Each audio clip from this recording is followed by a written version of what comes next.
Hey everybody, welcome to our new segment called the RoundTable Shorts, where we take an opportunity to go back into our archives and pull out wisdom from our past guests, where we take an opportunity to shorten down the original podcast into some things that we can pull out and glean from their wisdom. One of the things that we know here at Life Church is the best ministry that can ever happen in this world is in the lives of people. And so we want to take an opportunity to highlight that and to take an opportunity to look at those things in a shorter version for a couple different reasons. One reason being so that you can go on and within 20 minutes you can glean some of that same wisdom from our guests, but not just glean the wisdom, but also do something about it. And we're going to give you some resources at the end, some things to think about.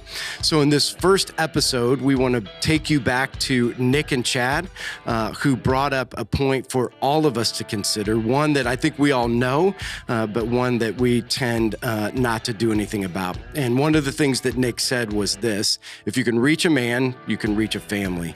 And so one of the things that we know, if you've been in the church for a long time, one of the things that you see as a trend is that a lot of moms bring their kids to church, but dads tend to be absent, that men can't find their place in church and or find no value in church. And so we want to take an opportunity to go back, listen to their wisdom, listen to the things that they have to say, and then we'll come back to you and talk about what are some resources or what are some things that we can do about it.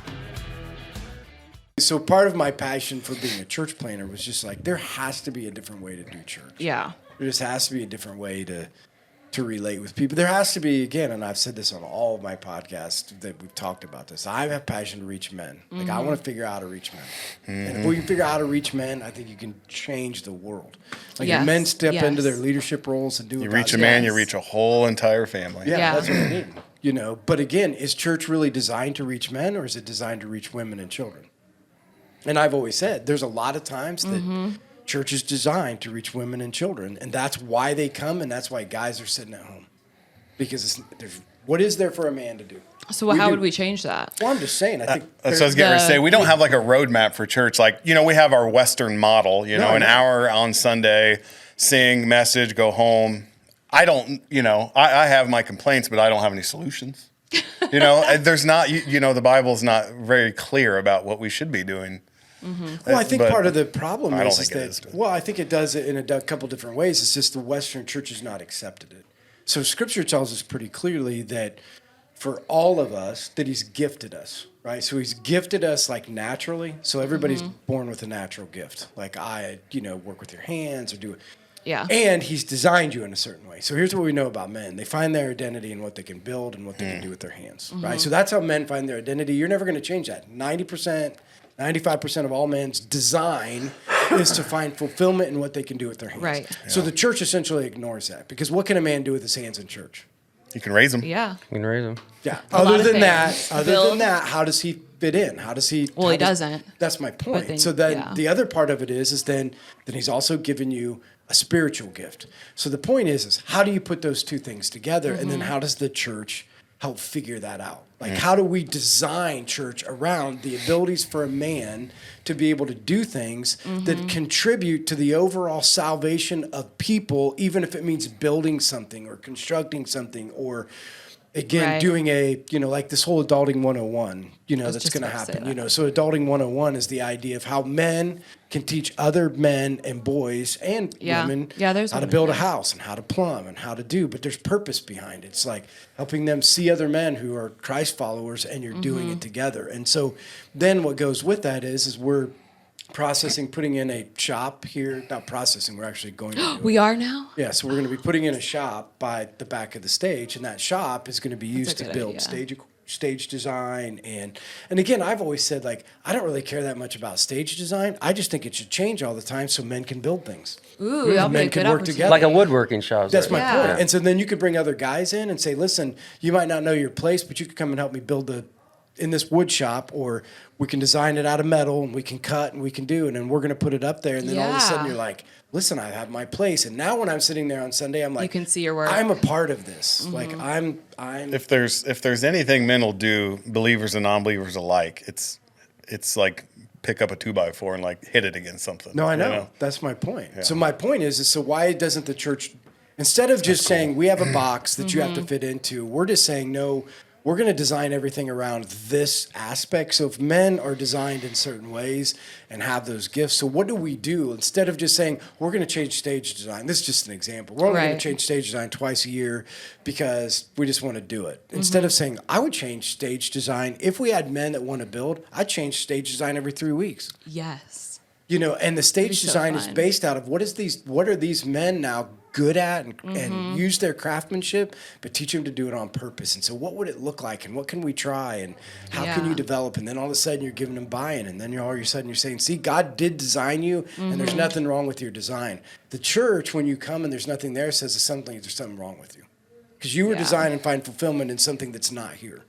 So you stay home and you do it somewhere else. And so the church has to organizationally think through how do you take the design of a man and give him the ability to be able to do it. And so that's what we have to process, and that's what we are going to try to do, because then there's the outside of church. What should we be doing as men? So we should be outside of the church helping other guys use their gifting and their talents, you know, from the perspective of purpose, and then how can they use that purpose to further the kingdom. But inside of the church, I think there's a whole nother realm. So I don't know that that's a solution, but that's what we're going to try to do. Because we're going to try to figure out how to get that done and how to, you know, and again, instead of complaining about it, how do we go after, you know, that part of it. So it's a good step in the right direction, definitely. Well, and I think what Nick said is true, and I think this is scriptural. If you can reach a man, right, you can reach a whole family. Absolutely. I take my girls to dad camp every year, and that's their motto. Yeah. If you reach a man, you reach a family. Right. Well, you think about dad camp. Yeah. What is dad camp? Dad camp is it's a 3-day weekend for you and your daughters or sons, and it's just intense, man. They take all the dads, they put you in a room, and they take all the kids and they play with them, and they're just like, you need to do better, and here's the tools to help you do better, and it's awesome. Wow. And I'm getting to the point now where I'm.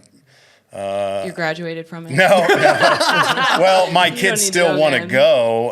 Ellie's going to be, she'll be 12 next year, and like she still looks forward to it. And it's just a good idea. It's a really good tool. And I took the kids together this year. Next year I won't be able to do that, but I took both kids together this year, and that was a really neat experience. Yeah. So I know I've talked to you about it. I need to get you in on it, Chad. That's a good bonding experience. With I forget when it's always in the springtime, isn't it? Well, we got options. It's in the fall, late summer. Yeah. But they give you tools to have like tough conversations with your kids. Good. And it's like my kids are so awkward. Like, hey, Daddy, he loves you, and they're like, okay. Well, and again, back to the men thing. Like, this is one of the things that I've been processing for the coming years. Is like they do these things because.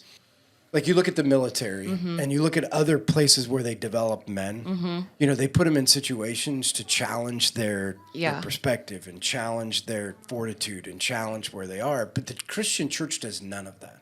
Yeah, like the Christian church doesn't provide, like dad camp as an example is I'm going to challenge your perspective as a father. I'm going to challenge your perspective as. So what is the church doing organizationally? Like where do you see in the organizational charter of the church is kingdom building for men, and we're gonna put them in environments where we're gonna teach them how to be men.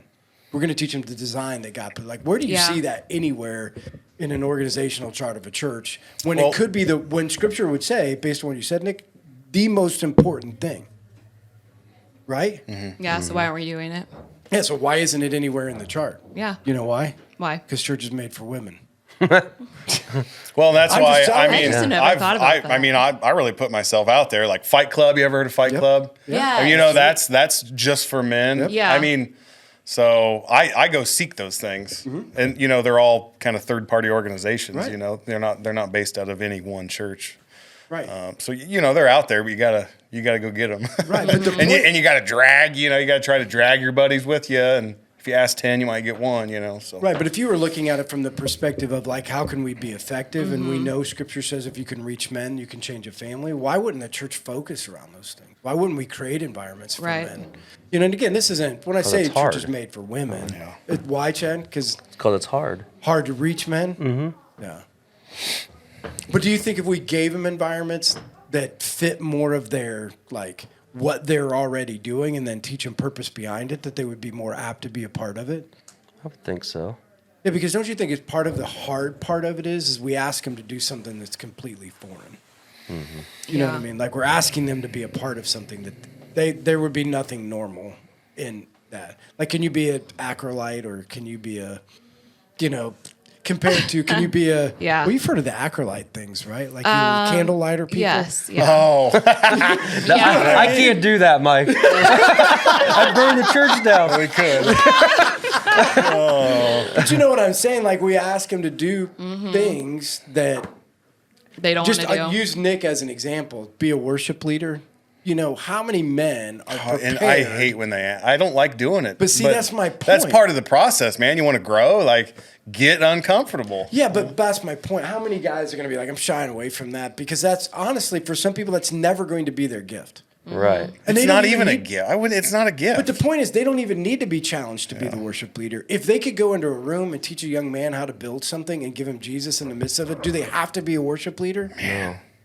You see what I'm saying? No, how do we gear church more from how do we get them in there? Because Right. we come here on occasion, and there was a few ladies from my hometown that sat in front of me and their husbands weren't with them, and it's the first thing I told Holly when we left, like, gosh, where are their husbands? Right.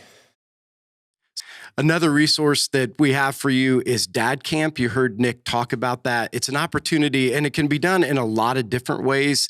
Dad Camp is just something that's sponsored by Nick's church. But honestly, what we could think about is this idea of how men can intentionally invest into the lives of their kids and take responsibility that all children need a father, and not just a father to teach them how to play sports or teach them how to work, but how to help them understand what it means to be a daughter of God, what it means to be a son of God, and how to be leaders. So Dad Camp or some form of that, if you can find that as a resource, or you could actually just come up with your own, something that you could do, go away, be with your kids, go on a camping trip, whatever that looks like. But with this intentionality is that you're going to help them become spiritual giants in this world. The other thing is Fight Club, something that you can look up on the internet, or we'll have a link to. Fight Club is done in different areas at different churches. But again, another opportunity for men to engage and to be a part of what's going on in life and trying to figure out how they can engage in a spiritual journey and not just in the secular world and the things that they're doing. So we hope that those resources are things that will help you. But more than that, we hope that you will take an opportunity to take an inventory of your own life. Maybe you're a man out there that's not going to church or hasn't found your place in church. And my suggestion is not sit back and complain, but ask questions like, how can I get involved? What are the things that I can do? And how can I be a part of this? Because God also goes with what Nick said. God knows that if you can reach a man, that you can reach a whole family. And we want to just challenge you, men, if you're out there, stop standing on the sidelines, stop watching, stop letting everybody else do what God's called you to do.